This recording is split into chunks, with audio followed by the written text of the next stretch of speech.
You kept him from us for 5 years, and you're gonna stand there and cry like you don't know why we're angry. I didn't keep him from anyone. Your father made his own choices. My father didn't choose to stop answering his phone. You changed the number, twice. He needed peace. The visits upset him. You two upset him. He's dead, Louella. He died an hour ago, in a bed neither of us knew he was in until a nurse found our numbers in an old address book he'd kept hidden. From his own wife. Doesn't that tell you something? I don't know what you think you're going to find.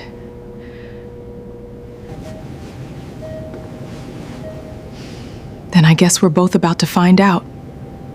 You kept him from us for 5 years, and you're going to stand there and cry like you don't know why we're angry.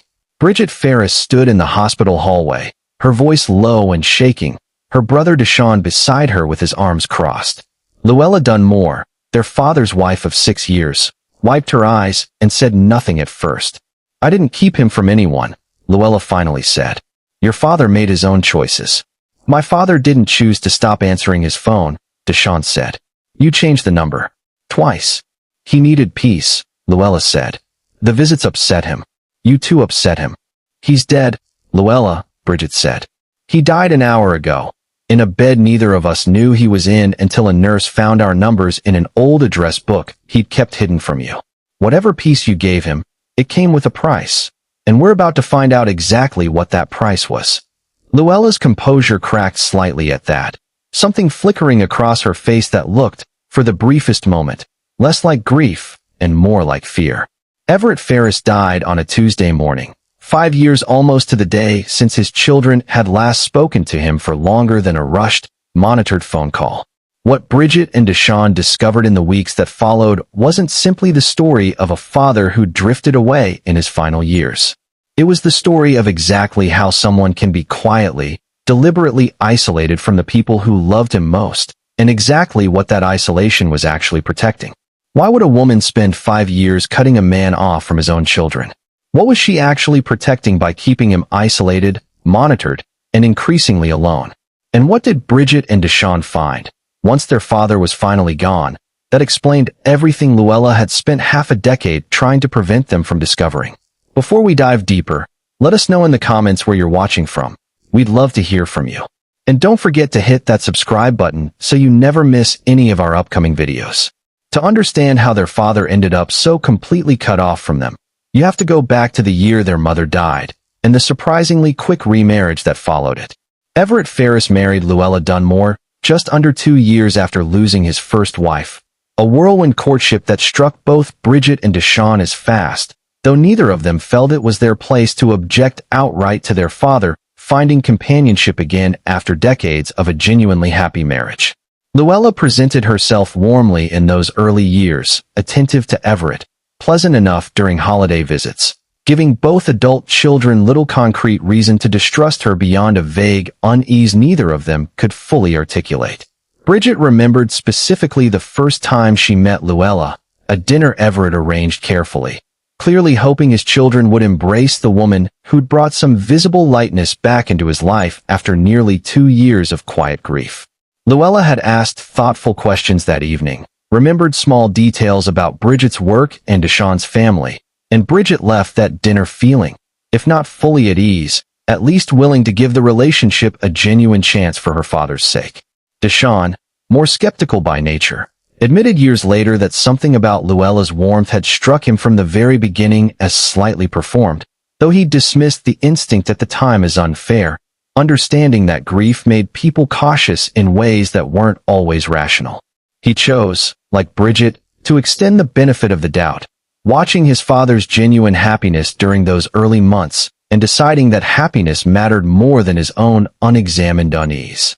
The isolation began gradually enough that neither sibling could point to a single clear starting moment.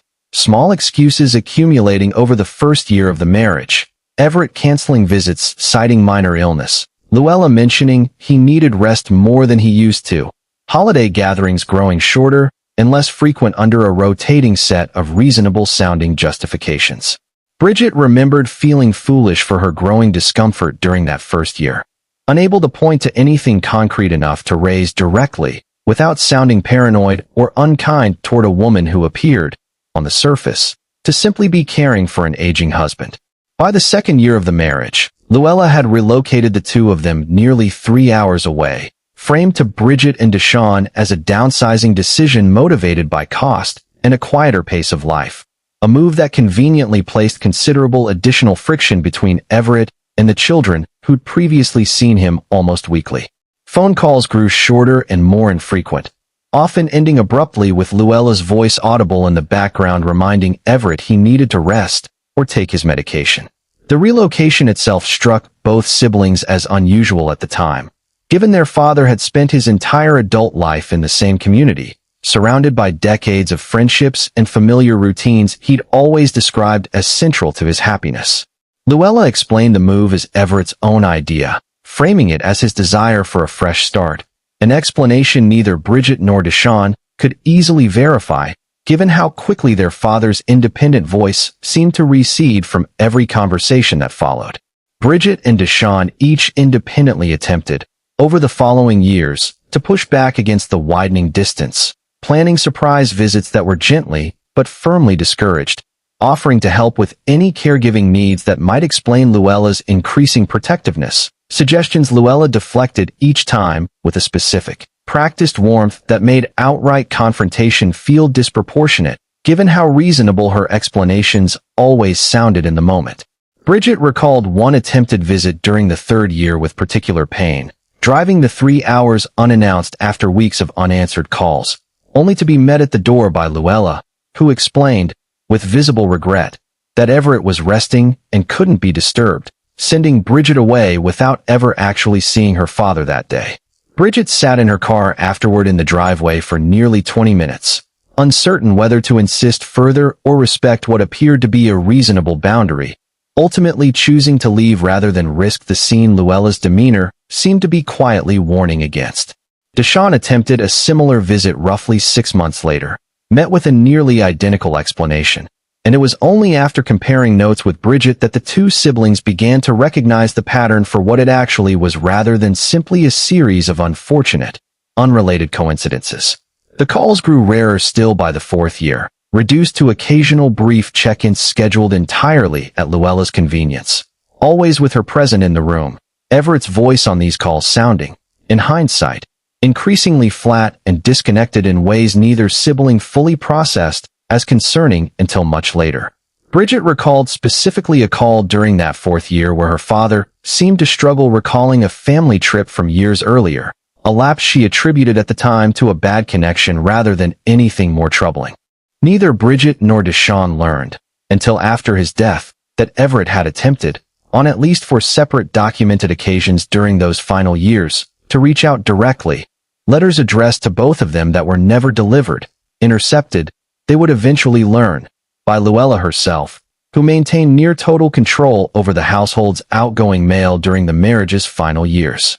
Everett's death arrived suddenly from a cardiac event, Louella waiting nearly 6 hours before contacting emergency services, later explaining the delay as simple uncertainty about the severity of his symptoms, an explanation that struck both Bridgette and Desean, once they learned the timeline, as difficult to fully accept given how attentive Louella had claimed to be about his health for the entirety of their marriage. A hospital nurse, working to notify next of kin, found an old address book tucked in Everett's coat pocket, containing Bridgette and Desean's numbers in his own handwriting, hidden away in a place Louella clearly hadn't known to search. It was this address book and this nurse's diligence that brought both children to the hospital within the hour, arriving to find their father already gone and Louella waiting in the hallway, visibly unprepared for their arrival. The confrontation in that hallway marked the first time in over a year either sibling had stood in the same room as Louella, 5 years of carefully managed distance collapsing in a single devastating afternoon neither of them had time to prepare for emotionally. Bridgette found herself, in the days that followed, oscillating between grief for her father and a growing, focused anger toward the woman who had apparently spent years quietly engineering his isolation from everyone who'd known him before her. Bridgette and Desean began, within days of the funeral, going through their father's remaining personal effects, a process complicated considerably by Louella's continued presence in the home and her visible reluctance to grant them full access to anything beyond what she deemed appropriate. It was Desean who eventually discovered, tucked inside a false-bottom drawer in Everett's old writing desk, a small collection of journal entries their father had apparently kept hidden throughout the marriage's final years, along with copies of the letters he'd attempted to send.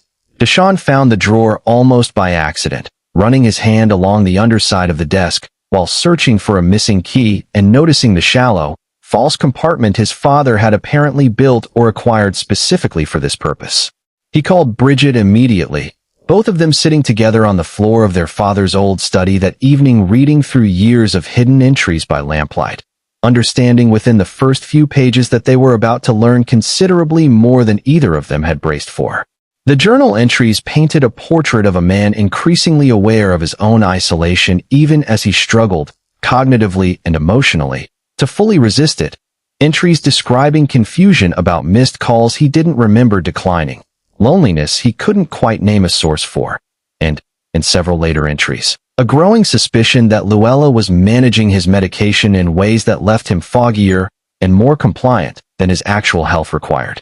One entry in particular, dated roughly 14 months before his death, described Everett waking one morning with unusual clarity, writing that he'd realized he hadn't spoken to his children in over 2 months and couldn't fully account for why. Describing the sensation as trying to remember a decision he was certain he'd never actually made himself. Bridgette read that entry 3 times before she could continue, understanding it as the clearest evidence yet that her father had recognized, at least in fragments, exactly what was happening to him. Another entry, written just under a year before his death, described a phone call with Bridgette that Everett remembered lasting only a few minutes, expressing confusion and hurt that she hadn't wanted to talk longer, a memory that contradicted entirely what Bridgette herself remembered of that same call. A nearly 20-minute conversation cut short abruptly when Louella's voice interrupted in the background, insisting Everett needed to rest. Bridgette and Desean spent the following weeks piecing together a fuller picture through Everett's medical records, which Louella had also controlled closely throughout the marriage, discovering a pattern of prescription changes over the final 2 years that a family doctor friend helped them understand as potentially explaining Everett's increasing disorientation during that stretch, changes that had never been clearly necessary given his actual diagnosed conditions. The family doctor friend, someone who'd known Everett socially for over a decade before the marriage, reviewed the records carefully and pointed specifically to a stretch beginning roughly 2.5 years before his death, where several new medications appeared, prescribed by a physician neither Bridgette nor Desean recognized, dosages that, combined, could plausibly explain the kind of fogginess and memory gaps their father had described in his own journal entries during that same period. The friend was careful not to draw firm conclusions without a fuller clinical picture, though he acknowledged the pattern was concerning enough to warrant real scrutiny had anyone been positioned to raise it sooner.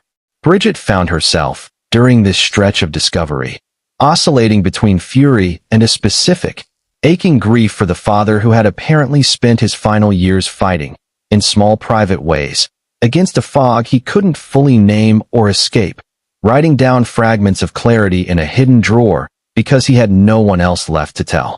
The will, updated just 8 months before Everett's death, left the overwhelming majority of his estate to Louella, a document Bridgette and Desean discovered had been drafted during a period when Everett's journal entries suggested he was at his most confused and dependent. Though proving that connection definitively would require resources and energy neither sibling felt equipped to pursue given everything else they were already processing. Bridgette confronted Louella directly one final time, roughly a month after the funeral, bringing the discovered journal entries and letters with her rather than relying on accusation alone.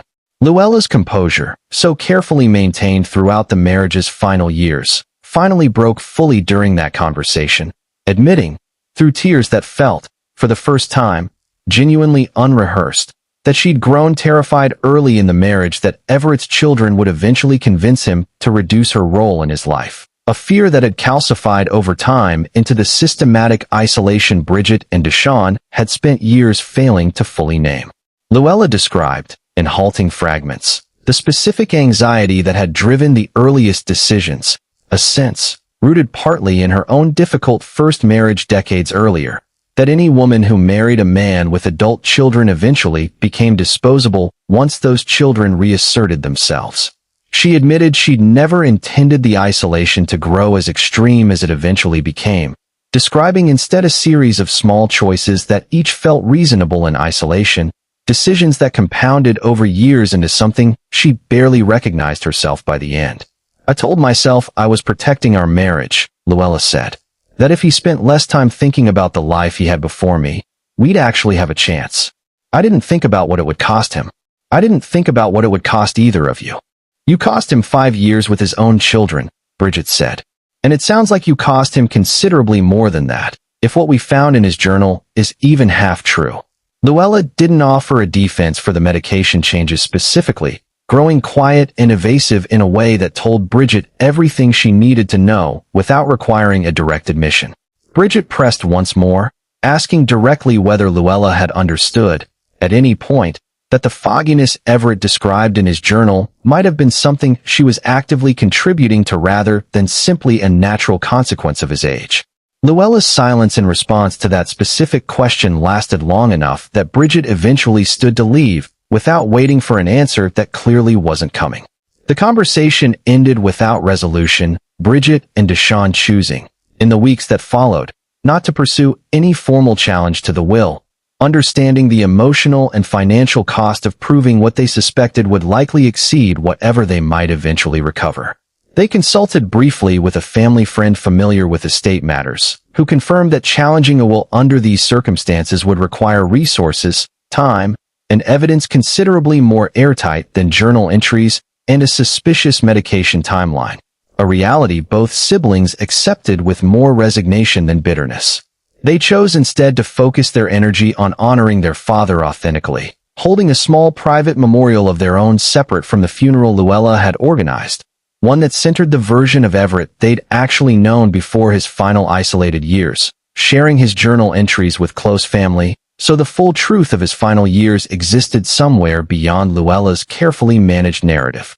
The private memorial took place at the family's old home 3 weeks after the funeral, attended by longtime friends and extended family who'd similarly lost touch with Everett during his final years without fully understanding why. Bridgette read a passage aloud from one of his earlier, happier journal entries, one written years before the isolation began, describing a fishing trip with Desean that Everett had called one of the best days of his life. Several attendees cried openly, recognizing in that passage the father and friend they remembered clearly, a sharp contrast to the diminished, controlled version of him they'd occasionally glimpsed in his final years without understanding the full cause. Desean spoke as well, choosing to share, carefully and without naming Louella directly, the broader truth of what the family had discovered, wanting those who'd loved Everett to understand that his distance in those final years had never reflected a genuine loss of love for any of them, but something considerably more complicated and painful imposed upon him gradually enough that he'd struggled to fully name it himself.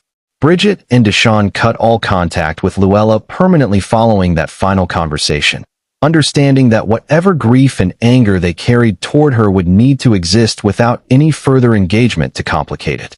They found, in the months that followed, a specific kind of peace in finally understanding the full shape of what had happened to their father, even without any formal accountability ever reaching Louella directly.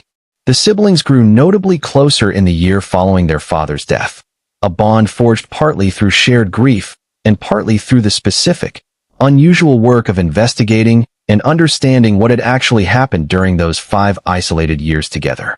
Bridgette described the process, looking back, as the strangest kind of gift buried inside an otherwise devastating loss. Watching her relationship with her brother deepen in ways it hadn't since childhood, both of them finally understanding they'd spent years quietly blaming themselves individually for a distance that had never actually been either of their fault. Bridgette keeps her father's journal in a drawer in her own home now, rereading it occasionally not out of any need to relitigate what happened, but simply to stay close to the version of her father's voice that survived, however faintly, through 5 years designed specifically to silence it. She describes the experience now not as a story about money or a contested will, but as a story about how easily isolation can be mistaken for care, and how long it can take the people who love someone most to recognize the difference before it's too late to do anything, but understand it fully after the fact. She has spoken since, at Desean's gentle encouragement, with a handful of friends who work in elder care and family law, learning that the pattern their father experienced, while devastating, is considerably more common than either sibling initially understood, a specific, quiet form of isolation that rarely announces itself clearly enough for even attentive families to catch it in time. Bridgette has found a strange, small comfort in that knowledge, understanding that their failure to see it sooner reflected the isolation's careful design rather than any real negligence on their part. If you enjoyed this story, subscribe to Psyche Tales TV for more stories about the quiet, devastating ways isolation gets disguised as protection, and tell us in the comments whether you think Bridgette and Desean should have fought the will despite the cost, or whether walking away with the truth was the stronger choice. Before you go, let us know in the comments where you're watching from. We'd love to hear from you. And don't forget to hit that subscribe button so you never miss any of our upcoming videos. Take care of yourself. I'll see you in the next one.